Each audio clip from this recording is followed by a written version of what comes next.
I will be the first to admit I did not think that this Ohio State team had the gear that they showed in this game against Georgia. I will, freezing cold takes, old takes, expose myself with this. I'll put a video up saying where I did the kind of a preview of this in like a general rundown video where I said that I thought this would be pretty much a mostly non-competitive game against a far more superior opponent in Georgia. However, even though the final result did sting, I am pleasantly surprised that they were able to keep up in this one and really stay in it until the very end, and even looked like they were the dominant team at some points in this. Although, as we get into this, Georgia was able to obviously pretty much, as soon as Ohio State got momentum, they were able to kind of take it back whenever they really needed to, and they were really on the ropes there. So getting into it, looked like my initial prediction might be correct after OSU punted after 4 plays on the opening drive. Georgia would sustain a drive, but they would miss a 47-yard field goal to open their offensive output. Stroud in the passing game would come alive. A quick drive ends in a 31-yard touchdown strike to Marvin Harrison Jr. from CJ Stroud. The Bulldogs answering with a touchdown drive of their own. However, they got behind the sticks multiple times, but Stetson Bennett showing some nice poise, getting a screen touchdown pass on a 2nd and 17 to tie the game, and the first quarter would end 7-7 with Ohio State driving. Stover and Darnell Washington both going to the locker rooms. They would be out for the game, so both impactful tight ends for both teams seeming to go down, and they were not available for the rest of the game. So both teams dealing with injuries, both coming into and also during this game as well. The opening second quarter drive for Ohio State led to another touchdown. This time it was Mayan Williams with a tough 2-yard touchdown run after Abuka drew a pass interference in the end zone. Then Stetson Bennett throwing a pretty bad pass under pressure that just happens to fall into the hands of Steele Chambers. I like Steele Chambers. I thought he had a pretty good game, but that interception was mostly just a beneficiary of a really bad Stetson Bennett pass there. The Buckeyes were able to capitalize on that miscue on a short field with another touchdown pass to Marvin Harrison Jr. He was cooking early. The passing game for Ohio State is clicking so far in this one. However, Georgia began to respond pretty much when it looked like they were on the ropes, down 21-7. Edwards was with a really nice run for the Bulldogs. Then Bennett with a deep ball to get them deep into Ohio State territory. And then Milton with an 11-yard touchdown run to make it a 1-score game. Georgia then forcing a 3-and-out, continuing to build some momentum, then scoring another quick touchdown led by a long McIntosh run. Bennett with a touchdown on a designed scramble, a tie ball game there, and it felt like just as quickly as Ohio State gained all that momentum, Georgia seemed to steal it right back at this point in the second quarter. Another 3-and-out where Ohio State looked like they had a 4th-and-1 conversion, but an illegal motion penalty negated that, followed by an 8-play Georgia drive ending in a field goal. The field goal kind of seemed like a win at this point for the Ohio State defense, as Georgia had scored touchdowns on their last 2. If they scored another touchdown there, it would have really began to snowball the onslaught of offensive pressure there. But holding them to a field goal, while maybe not ideal as Georgia did take the lead, it did kind of feel like they were able to slow the bleeding at least a little bit. Ohio State with 1:45 left, no timeouts to respond before halftime, and they were able to do so. Stroud with some nice completions to the middle of the field before finding Xavier Johnson deep, and he put on a really great spin move to reach the end zone to give the Buckeyes the lead again. Georgia kneels to go into halftime. Score is 28-24 in favor of the Buckeyes after the second quarter. And at this point, it kind of felt like it was anyone's game.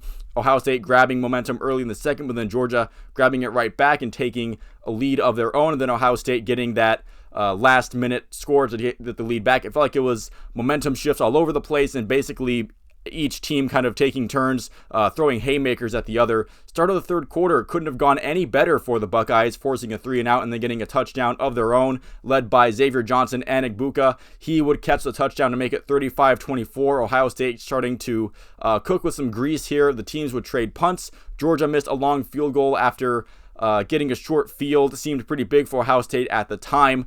The Buckeyes do drive the length of the field, though they have to settle for a field goal late in the third quarter after an initial targeting call is overruled against Marvin Harrison Jr. He would be out for the game, not allowed to return after he was laying down on the field for quite a long time. He went to the medical tent. He would leave, and he seemed to be coherent and in good spirits, but I do feel like it is better safe than sorry with him and his health and his future to definitely not let him go back in this one. I know there's probably a lot of reactions about, is this targeting, non-targeting? I feel like what I think I know targeting is changes every single year, every single game in college football and the NCAA.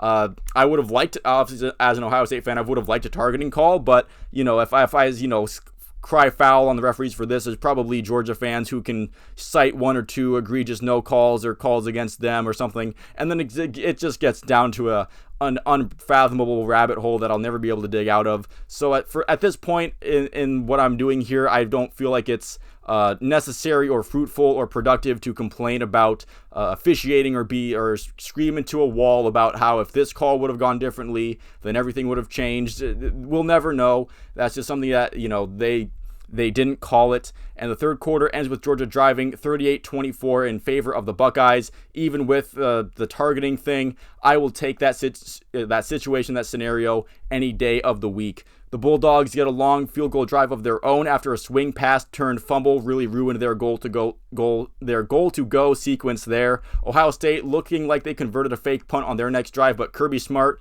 was able to call a timeout just before the snap, and the Buckeyes having to punt for real after that, after Georgia readjusted in order to compensate for the fake punt.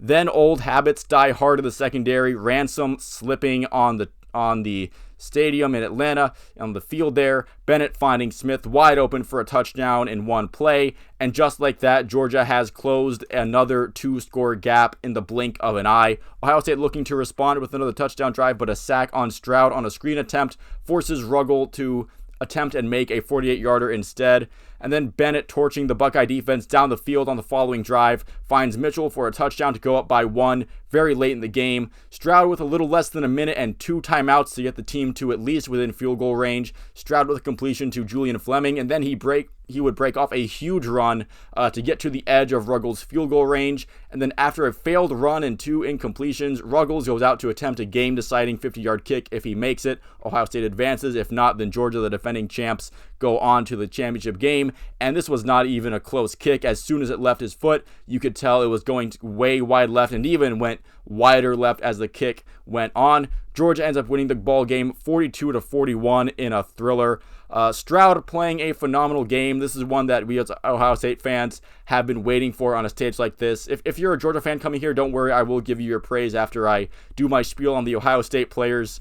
You probably saw the name of the channel. I'm obviously not coming out from the most objective viewpoint. I'm going to talk about Ohio State guys first, but don't worry, I will give you your ray of sunshine here at the end. Stroud unlocking his potential as a scrambler. He really he established himself as a running threat in this game, even though there wasn't a whole lot of tape on that early. And that's something that Ohio State fans have been harping on him and maybe some of the coaching decisions throughout his career here at Ohio State. It does seem like that he could be useful as at least a threat to run, maybe not a scrambling quarterback per se, but it is something that would keep the defenses thinking if he would have consistently ran more. But it was nice to see him do that in this game, and he really felt like it looked like he was really enjoying it, and he felt like he was pumped up after every big run. I felt like the defense made some nice adjustments on the Bulldogs' run offense. It looked like the Georgia was running all over Ohio State pretty early in this game, and then after halftime, not a whole lot of huge breakaway runs. And I felt like Ryan Day found what worked for the offense for Ohio State and stuck with it. I don't feel like he deviated from what was working too much. The only call that I wasn't a huge fan of was the on the final drive, the run after C.J. Stroud's big scramble on the final drive. I felt like maybe you should keep the ball in his hands a little more, but it's not a call that I'm really mad at or that I'm thinking like, oh, if he doesn't make this call, then they win the game. Because they did throw after that and it was incomplete. I just felt like maybe C.J. Stroud was dealing with a lot of momentum. He was driving the team down, and I really feel like if they just kept their foot on the gas and maybe tried to stretch that secondary a little bit more, then maybe they would have been able to get some more yards, especially with the timeouts that they had. But again, not a call that I'm mad at. And for Georgia, they showed why they're still the national champs. They're still they're in this. They're undefeated. They're the defending champs. They still haven't lost this year. They faced a lot of adversity in this game, but they never seemed to get too rattled. They never deviated too far from their game plan. They seemed poised and collected even when Ohio State was running rampant on them and getting scoring plays and stuff. They were always able to respond pretty quickly. It seemed like when Ohio State got their leads, they were able to get it back to within reach in pretty short order. I felt like Georgia needed to play great in order to win the game. Ohio State, again, they unlocked that level that I didn't think that they could do, and good for them for doing it. But Georgia, again, they played great when they needed to the most. They were able to capitalize on the opportunities they needed to capitalize on. And ultimately, I do feel like in this game, the two teams had a really great performances, and just one just a smidge better of a performance, and that was Georgia. Unfortunately for me as an Ohio State fan, but as a college football fan and as a viewer, that was a really entertaining game to watch. Again, after I thought that this would kind of be mostly a snoozer, mostly not fun. And while, again, the final result really does sting, it doesn't really leave me with this kind of frustrated mindset as last season did, or even this season after the Michigan game did. I feel like Ohio State really did unlock that potential of being a great team, and I feel like they turned all that potential and turned it into an on-field product, and they left it all out there. And for whatever reason, they just fell one kick short. Again, no hate to Noah Ruggles. He's been phenomenal throughout his entire career here at Ohio State. It didn't work out on this one.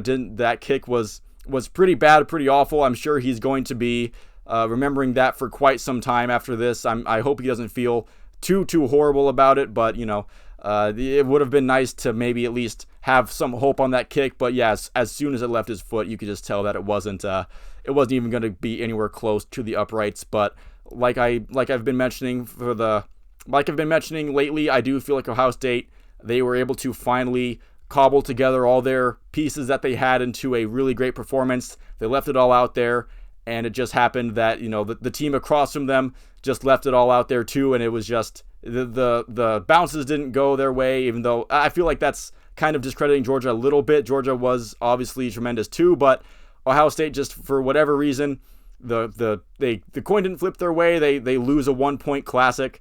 That's just too bad for this Ohio State season. I would have liked to see what they could have done against TCU, but I guess that's something that we'll never know. We'll keep that in the vault of alternate history. So thank you all for watching if you made it this far into the video. Happy New Year's, everybody. I did forget to mention that it is 2023 now. Hopefully this year brings you, if you're watching this still, if it brings you more happiness, more joy that you've experienced in the last year. Thank you all for watching this video. Again, if you made it this far, I'll see you at the next one.